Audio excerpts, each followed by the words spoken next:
الحمدللہ رب العالمین والصلاة والسلام علی سید الانبیاء والمرسلین اما بعد۔ میرے معزز بھائیوں اور بہنوں، آج میں آپ لوگوں کو اس رمضان کے بارے میں 8 اعمال ایسے بتائیں گے کہ جو نبی علیہ الصلاۃ والسلام نے کیا ہے، اور آپ بھی اس پر عمل کرے اور یہ 8 اعمال ضرور کرے۔ ہم بتائیں گے، لیکن اس سے پہلے اگر آپ لوگ اس چینل پر نئے ہوں تو برائے مہربانی اس چینل کو سبسکرائب کریں، جزاکم اللہ۔ نمبر 1، روزہ رکھنا۔ رمضان کا سب سے بڑا عمل روزہ ہے۔ نبی علیہ الصلاۃ والسلام خود بھی پورا رمضان روزہ رکھتے اور صحابہ کو بھی اس کی ترغیب دیتے۔ حدیث میں آتا ہے، جس نے ایمان اور ثواب کی نیت سے رمضان کے روزے رکھے اس کے پچھلے گناہ معاف کر دیے جاتے ہیں۔ یہ بخاری کی حدیث ہے۔ نمبر 2، قیام اللیل یعنی تراویح۔ آپ صلی اللہ علیہ وسلم نے رمضان میں رات کا قیام فرمایا اور صحابہ کے ساتھ بھی چند راتیں نماز پڑھائی۔ حدیث میں آتا ہے، جس نے ایمان اور ثواب کی نیت سے رمضان میں قیام کیا اس کے پچھلے گناہ معاف کر دیے جاتے ہیں۔ یہ بھی بخاری کی حدیث ہے۔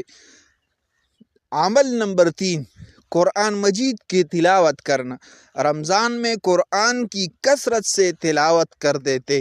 حدیث میں آتا ہے، حضرت جبریل علیہ السلام ہر رمضان میں آپ صلی اللہ علیہ وسلم کے ساتھ قرآن دور کرتے تھے۔ بخاری کی حدیث ہے۔ نمبر 4، صدقہ و خیرات کی کثرت کرنا، یعنی رمضان میں آپ صلی اللہ علیہ وسلم سب سے زیادہ سخی ہو جاتے تھے۔ حضرت ابن عباس رضی اللہ عنہ فرماتے ہیں، رسول اللہ صلی اللہ علیہ وسلم لوگوں میں سب سے زیادہ سخی تھے، اور رمضان میں تو آپ کی سخاوت تیز ہوا سے بھی بڑھ جاتی تھی۔ نمبر 5، اعتکاف کرنا۔ آپ صلی اللہ علیہ وسلم رمضان کے آخری عشرے میں اعتکاف فرماتے تھے۔ حدیث میں آتا ہے، نبی علیہ الصلاۃ والسلام رمضان کے آخری 10 دن اعتکاف کیا کرتے تھے۔ یہ بھی بخاری کی حدیث ہے۔ نمبر 6، لیلۃ القدر کی تلاش کرنا۔ آخری عشرے کے طاق راتوں میں خاص عبادت کرتے تھے۔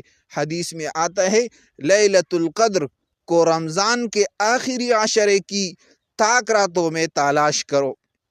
نمبر 7، سحری کرنا۔ آپ صلی اللہ علیہ وسلم سحری کا اہتمام فرماتے تھے۔ حدیث میں آتا ہے، سحری کیا کرو کیونکہ سحری میں برکت ہوتا ہے۔ نمبر 8، آخری، افطار میں جلدی کرنا۔ آپ صلی اللہ علیہ وسلم سورج غروب ہوتے ہی افطار فرماتے تھے۔ حدیث میں آتا ہے، لوگ ہمیشہ خیر پر رہیں گے جب تک افطار میں جلدی کرتے رہیں گے۔ یہ بھی بخاری کی حدیث ہے۔ اللہ جل جلالہ ہمیں اس 8 اعمال کا توفیق دے۔